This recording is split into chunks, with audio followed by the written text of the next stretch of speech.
안녕하세요. 숙박닥터 이성훈입니다. 우선 2025년 새해 복 많이 받으시고 숙박업을 하고 계시는 분들은 더욱더 번창하시고 또 창업 준비를 하고 계시는 분들도 성공적인 창업이 되시길 바라겠습니다. 그리고 저 또한 앞으로도 좋은 컨텐츠를 많이 만들어서 여러분들의 성공에 조금이나마 도움이 되도록 노력하겠습니다. 그래서 제가 새해 첫 컨텐츠를 무엇으로 할지 굉장히 많이 생각을 해봤습니다. 그래서 제가 기획한 것이 이번 영상부터 이 숙박업을 하시는 분들에게 매물에 속지 않는 방법으로 총 3편의 특집으로 영상을 제작하려고 합니다. 이 3편을 모두 들으시면 분명 여러분들은 매물에 속지 않고 좋은 매물을 찾을 수 있는 그런 사람이 될 수가 있습니다. 자, 그럼 이제 시작하겠습니다. 대부분 숙박 매물을 찾으시는 분들은 부동산 중개 담당자를 통해서 매물을 받으시는 분들이 많으실 거예요. 그리고 중개업체에서 말해주는 매출을 들으실 겁니다. 물론 중개를 담당하시는 담당자도 건물주에게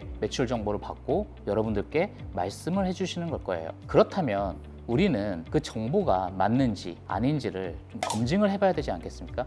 설마 무조건 믿으시는 건 아니시겠죠? 우리는 매도인이 우리에게 진실을 얘기해 주는지 꼭 파악해야 합니다. 파는 사람은 일단 잘 팔아야 하기 때문에 매출을 좀 올려서 말할 수도 있잖아요. 그렇잖아요. 솔직히 내 건물 파는데 여기 매출 안 좋다, 그냥 그렇다 이렇게 말하는 사람 있을까요? 당연히 없을 겁니다. 대부분 좋을 말만 할 겁니다. 그렇기 때문에 결국 그것이 사실인지 거짓인지를 파악해야 하는 것은 이 구매자의 몫입니다. 그리고 이 숙박업은 정말 큰 돈이 들어가는 사업이기 때문에 더욱더 신중하셔야 합니다. 또한 숙박업소를 중개하시는 분들도 꼭 이 영상을 통해서 정말 검증된 매물을 중개해 주시길 정말 바라겠습니다. 이제 제가 매도인 또는 부동산 업체에서 준 매출 자료가 맞는지 판단하는 법을 알려드리겠습니다. 우선 첫 번째, 해당 숙박업소의 매출 발생 구조를 검증해야 합니다. 여러분들이 매물을 보러 가면 매도인이 이런 말을 많이 하죠. 우리는 카드 매출이 별로 없어. 대부분 현금 매출이 많아. 아니면 우리는 온라인 매출이 많아. 이렇게 매출이 발생되는 구조에 대해서 말을 해줍니다. 그렇다면 우리는 이 말을 무조건 믿어야 할까요? 아니죠. 이런 매도인의 말을 우리는 한 번 더 검증해 봐야 되지 않겠습니까? 그래서 이 말을 검증하기 위해서는 숙박업소의 매출 구조에 대해서 먼저 알아야 합니다. 이 숙박업소의 매출 구조는 총 4가지로 구분이 됩니다. 카드 매출, 현금 매출, 온라인 매출, 그리고 또 현금 매출입니다. 제가 현금 매출을 2번 얘기했죠. 바로 마지막에 얘기한 건 이 신고하지 않은 현금 매출입니다. 보통 개인 사업자로 작은 규모의 숙소를 운영하시는 분들은 세금을 덜 내기 위해서 이 매출 신고를 안 하는 경우가 많습니다. 즉 신고되지 않은 현금 매출이죠. 그렇다면 우리는 이런 4가지 구조의 매출을 어떻게 검증할 수 있을까요? 우선 카드 매출은 카드 가맹점 매입 내역서를 받아서 검증하면 되고요. 온라인 매출은 거래하고 있는 온라인 업체, 즉 숙박 앱들의 입금 내역서로 검증이 가능합니다. 이런 자료들은 해당 업체에 요청하면 다 쉽게 줄 수 있습니다. 그렇기 때문에 매도인에게 쉽게 요청을 하시면 될 거고요. 그리고 3번째 현금 매출은 현금 영수증 거래 내역서를 검증을 하면 됩니다. 즉 성실하게 신고한 금액들인 거죠. 왜냐하면 현금 신고를 너무 안 하면 세무서에서 의심을 사기도 하고 고객들이 현금 영수증을 요청하는 경우도 있기 때문에 일정 금액의 현금은 신고를 꼭 할 것입니다.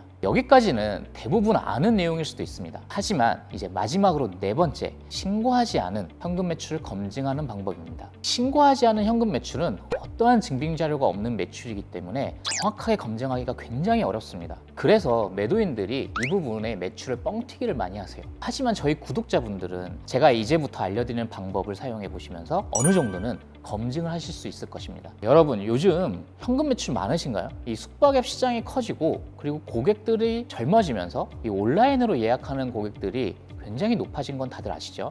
그렇기 때문에 요즘 현금 매출이 거의 5% 정도 안 나오는 상황입니다. 정말 잘 나오면 15%, 20%? 그런데 매물을 받다 보면 이런 얘기를 하는 건물주들이 있습니다.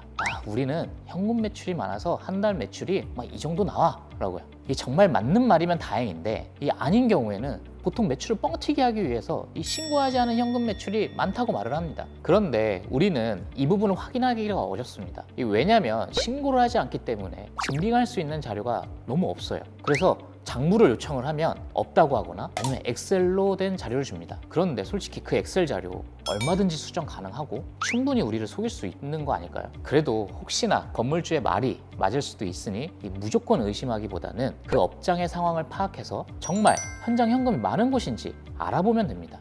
여러분, 현장 현금이 많은 곳은 어떤 곳일까요? 현금을 내는 사람들은 어떤 사람일까요? 일단 하지 말아야 할 사랑을 하고 계시는 분들이 있겠죠. 즉 불륜 고객들이 있습니다. 또 다른 고객은 더 위험한 그 유흥업소의 2차 고객들입니다. 이 두 가지 유형의 고객들이 해당 숙소 상권에 있는지를 파악하면 됩니다. 이 불륜 고객들이 많은 상권은 번화가일까요? 아니면 시내와 좀 떨어진 곳일까요? 당연히 시내와 좀 떨어진 곳입니다. 이 시내에서 그러다가 걸리면 큰일 나기 때문에 불륜 고객들은 잘 가지 않습니다. 다른 사람의 발각될 수도 있기 때문에. 그래서 해당 숙소가 사람들이 많이 다니는 곳에 위치해 있는지 아니면 인적이 드문 곳에 위치해 있는지에 따라 현장 현금 비중이 결정됩니다. 그런데 사람이 많이 모이는 곳인데 불륜 고객도 없어요. 근데 현금이 굉장히 많은 거죠. 이런 경우는 바로 주변에 유흥업소가 많을 겁니다. 왜냐하면 이 2차를 가는 유흥업소는 이 흔적을 남기지 않기 위해서 이 현금을 지불하기 때문이죠. 이렇게 이 두 가지 유형의 고객이 있는 환경에 갖춰져 있는 매물이라면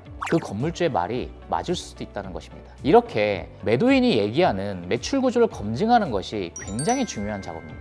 자, 그럼 이렇게 매출 구조를 검증하면 끝일까요? 바로 계약하면 될까요? 아닙니다. 이제 두 번째 검증을 해야 합니다. 우리가 지금까지 검증한 건 매도인이 말하는 매출 구조가 신뢰가 되냐 안 되냐를 확인하기 위한 것이고요. 하지만 매도인이 말하는 매출액, 즉 그 숫자가 정확히 맞는지는 아직 우리는 모릅니다. 그렇기 때문에 두 번째 검증은 매도인이 말하는 매출액이 실제로 반영되는 것인지 검증해 봐야 됩니다. 이 방법에 대해서는 다음 영상에서 좀 더 자세히 설명을 해드릴 거고요. 오늘도 여러분들에게 좋은 운영 꿀팁을 전달드렸는데요. 이 해당 컨텐츠가 도움이 되셨다면 좋아요 눌러주시고 다음 내용에 관심 있으신 분들은 채널 구독과 알림 설정 해주셔서 꼭 다음 편에서도 매물 검증의 두 번째 꿀팁을 가져가시길 바라겠습니다. 지금까지 숙박닥터 이성훈이었습니다. 감사합니다.